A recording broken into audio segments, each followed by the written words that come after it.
réalisateur de Sacré-Cœur, le documentaire qui est un succès monumental dans le cinéma français. Steven Gunnell, le réalisateur donc, est en colère. Il est en colère, il est outré par ce qui se passe. Il en avait déjà ras la casquette par rapport à cette affaire de publicité non voulue, non autorisée par la SNCF et RATP pour des problèmes de prosélytisme. Afficher Jésus, c'est un problème en France, il faut le savoir. Les gens pourraient être convaincus du message, et ça, la RATP, la SNCF ne veut pas du tout que ça se passe, ne veut pas du tout que les gens s'intéressent de près ou de loin à Jésus. Voilà, des sites de rencontres communautaires, il n'y a pas de problème, ils en font la publicité. Pour des événements d'autres croyances, il n'y a pas de problème. Par contre, Jésus, c'est hors de question. Hors de question. Ça, c'était le premier épisode. Bien évidemment, vous le savez, ça a été une réussite totale. Ça a été le succès, la success story, comme disent nos amis du pays du Far West. Et aujourd'hui, nouveau problème, c'est justement face à ce succès incroyable, face à ce film qui bat des records, qui rentre au box-office. Je le rappelle, ce documentaire qui a coûté 900 000 €. Là où normalement on tourne à 3, 5, 7, 9, 11, 15, 17, 19, 21 millions d'euros. Bon, là, ça commence à chiffrer quand même pas mal. Et il est pas content. Il est pas content du tout parce que malgré le succès, aucun média ne veut parler de son documentaire. Ça l'agace un petit peu. Il aurait aimé avoir un petit peu de reconnaissance face à ce succès. Que les gens qui avaient boycotté, qui avaient décidé de ne pas en parler, reconnaissent leur erreur, reconnaissent que c'est quelque chose d'incroyable qui se passe. Et puis, comme n'importe quel autre succès du cinéma, qu'ils en parlent. Quand un film cartonne, on s'attend à ce que les médias le mettent en avant, soient fiers qu'une production française en France fonctionne. On se dit merde, cocorico, cocoriquette, ça fonctionne. Non. Aucun média, n'attendez pas de mise en avant sur France Télévisions du documentaire Sacré-Cœur, sur Radio France pareil. Ça a beau être payé par les Français, c'est payé par les Français, mais ce n'est pas pour les Français. Les gens, faut commencer à imprimer. Et donc, il s'est empressé de parler, de prendre la parole pour dire merde. Chiotte, il y en a marre, j'en peux plus. Vous allez voir, je vais vous lire ça et puis on va l'écouter. On va écouter directement la personne concernée. C'est le plus simple. Hop. Donc notre ami Steven Gunnell nous dit c'est quand même fou. C'est fou. C'est la folie pure. Mais le monde est à l'envers. On glorifie ce qui ne fonctionne pas. On glorifie la nullité. Et bien évidemment, on rabaisse la grandeur, le beau, le bien. C'est normal. On se rapproche des 200 000 entrées. Pour un petit documentaire, et personne n'en parle. 200 000 entrées pour un petit, effectivement, documentaire de moins d'1 million d'euros qui n'a même pas été proposé dans l'ensemble des salles de cinéma français, je le rappelle. La première semaine, c'était à peu près dans 400 salles, je crois, ou 300 et quelques. La deuxième semaine, 200 et quelques. Je crois que c'était, 300 et quelques, 200 et quelques. À nouveau, 300 et quelques la troisième semaine. Il y a même eu, c'est vrai, j'ai oublié de le montrer, des cinémas qui ont abîmé le film, qui s'en sont pris c'est pas la pellicule, mais qui s'en sont pris au fichier, ce qui n'arrive jamais. On n'a jamais vu ça. Le fichier était abîmé. Le fichier du film, il y avait comme des interférences dans l'image, très bizarre. Enfin, tout a été fait. Il y a des salles de cinéma qui ont décidé de dégrader la qualité visuelle. Tous les coups sont permis. Chez ces gens-là, tout a été fait et pourtant ça marche. Malgré tout ça, malgré le boycott, malgré les cinémas qui n'ont pas voulu le mettre, malgré les campagnes publicitaires refusées, il y a une réussite, il y a une réponse du public, il y a un tampon qui a été posé par les gens en disant j'acquiesce, j'accepte le message, je participe à la mise en avant de ce documentaire qui mérite, qui a le droit d'exister, qui déjà pour commencer a le droit d'exister. Mais ça, c'est à peine accepté, à peine. On dit oula, qu'est-ce que c'est? Ça existe ça? Et vous voulez en plus qu'on le montre? Mais vous êtes des malades. vous êtes complètement dingue ou quoi? Vous voulez qu'on montre Jésus aux gens, mais qu'est-ce qui se passe dans vos têtes là? Nous, c'est le 21e siècle. Voilà, hein, il faut que ça tire, il faut qu'il y ait du sang partout, des films d'horreur. Voilà, il faut que ça se déchique. On va pas montrer Jésus. Qu'est-ce que c'est que cette histoire? Hein, l'amour. Ouf, hein, oh, sauver son âme. Mais sauver de quoi, monsieur? Hein? De quoi? Hein? Du micro-ondes? Comment ça se passe? De l'autoroute A6, peut-être? Allez, qu'est-ce que c'est que cette affaire? Qu'est-ce que c'est que cette affaire? Voilà. Voilà comment ça fonctionne aujourd'hui.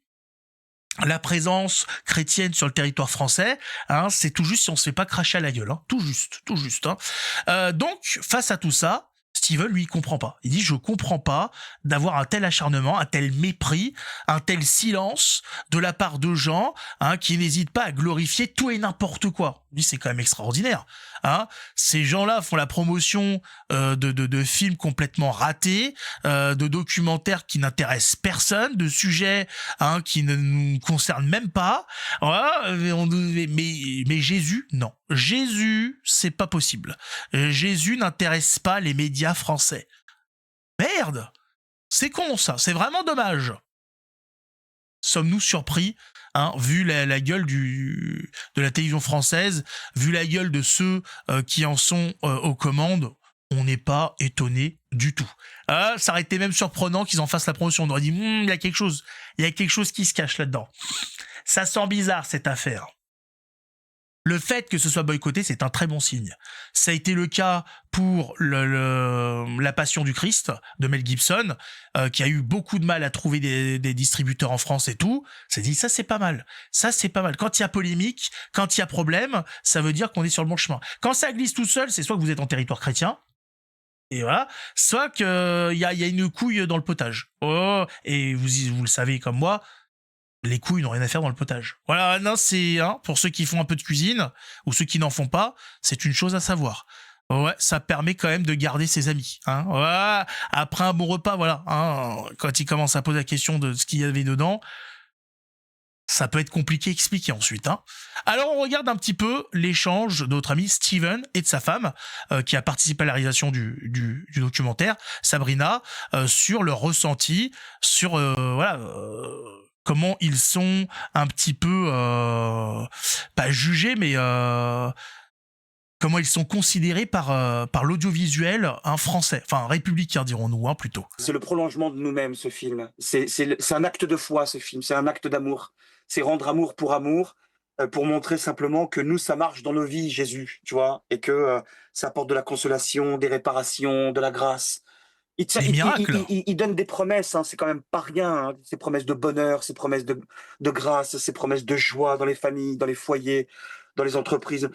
Donc, à un moment donné, tu vois, si les gens passent à côté de ça, parce qu'ils ne savent pas, ils ne perçoivent pas, ou ils ne parviennent pas à entendre simplement ce message d'amour, c'est vrai que pour eux, bah là, oui, en effet, on peut plus rien faire, et on finira par crier comme saint François d'Assise, mon Dieu, que vont devenir les pécheurs? Et on gardera souci d'eux jusqu'au bout, on continuera à prier pour eux, pour leur conversion, pour leur âme, et ma foi, on voit bien de toute façon. Enfin, c'est quand même fou, quoi. On se rapproche des 200 000 entrées pour un petit documentaire fait maison, c'est de l'artisanat, et que personne n'en parle, Enfin, nulle part. enfin, France Télévisions, Radio France, TF1, je comprends pas qu'ils se soient pas encore saisis. Bah, Au il moins comprend une pas, petite moi je chronique, comprends très bien. un petit papier, une colonne, quelque chose, 3 mots pour dire que c'est quand même plus ce qui se passe avec ce film. Vous appréciez cette... Non, ils n'en parleront pas. Il faut vraiment qu'ils soient acculés, que ce soit en cas, voilà, dans un cas de force majeure, qu'ils se retrouvent à en parler. On sait très bien que quand ça concerne des choses intéressantes, quand ça concerne les Français, ils en parlent pas. Ils préfèrent parler du petit ange parti trop vite, hein, ce petit Naël. Ils préfèrent parler de délinquants, voilà, de gentils délinquants, etc. Ils préfèrent nous faire larmoyer sur de la racaille plutôt que de nous montrer les effets ou ce que peut produire un documentaire qui parle de Jésus. C'est comme ça, on n'a pas tous la même ligne éditoriale. Hein, c'est pas exactement pareil pour tout le monde. Donc je le rappelle, il me semble qu'il est encore dans certaines salles de cinéma. allez-y, voilà. Allez-y si vous n'y êtes pas encore allé pour soutenir. Et si vous êtes déjà allé, bon, bah, je sais pas, attendez peut-être le DVD. Pour ceux qui n'ont pas la capacité, qui n'ont pas de cinéma autour d'eux, vu que le documentaire a été coproduit, ou en tout cas, il y a eu une participation financière ou pas, je sais pas, de Kato. KTO, hein, pour mieux comprendre, et bah il y aura peut-être moyen que ça finisse sur Kato TV, il y a peut-être moyen, et ensuite j'imagine un DVD, etc. Donc voilà, pour vraiment, parce que vu le succès, c'est bien évidemment sûr que ça va finir en DVD, hein. Faut pas se s'inquiéter, j'ai envie de dire. Tout ça, voilà, sera accessible au plus grand nombre, sans compter que des pays étrangers se sont intéressés au documentaire et aimeraient pouvoir le traduire pour le proposer dans leur cinéma à eux. Donc il se passe quelque chose. Il y a un signe qui est lancé pour les autres, hein, malgré ce qui avait été annoncé, comme quoi les chrétiens allaient être de moins en moins nombreux, qu'on allait de moins en moins entendre parler de Jésus et compagnie, qu'il allait avoir l'émergence très très majoritaire de la laïcité, enfin de l'athéisme et de l'islam. Et bah il se passe quelque chose. Il se passe quelque chose, les ventes de Bibles explosent, en tout cas aux États-Unis, la consultation de contenu chrétien explose, le nombre de baptêmes augmente chez les adultes en France, etc., etc. Ça va à l'encontre de ce qui avait été, ce qui avait été prévu. Statistiquement, on voyait que si ça suivait la courbe, bah ça devait diminuer, et d'un coup, ça remonte. Ils savent pas ce qui se passe. Ben, on le sait, ce qui se passe, c'est qu'il y a un réveil face à toute l'incertitude que nous montre le monde, à la situation géopolitique, à la situation économique et tout. Les gens se disent, mais merde, en fait. C'est quoi l'essentiel dans une vie? Quand on voit tout ce bordel et compagnie, en fait, c'est pourquoi? Qu'est-ce que nous apporte ce monde de folie? Où est la vérité? Où est les choses les plus importantes, où sont-elles? Et les gens commencent à se recentrer, à dire attends, c'était bien beau ce monde de je me la coule douce, mon frigo est plein, je me regarde ma petite série, mais est-ce que c'est ça la vie? Est-ce que c'est que ça la vie? Est-ce qu'il n'y a pas autre chose? Les gens se questionnent, et la réponse est évidente. Enfin, elle est évidente. Je dis ça, ça dépend pour qui. Il y a des gens qui ont besoin de plus de cheminement que d'autres. Ça dépend de où on part. Il y en a qui ont besoin de plus de temps, qui ont besoin qui vont passer plus d'épreuves.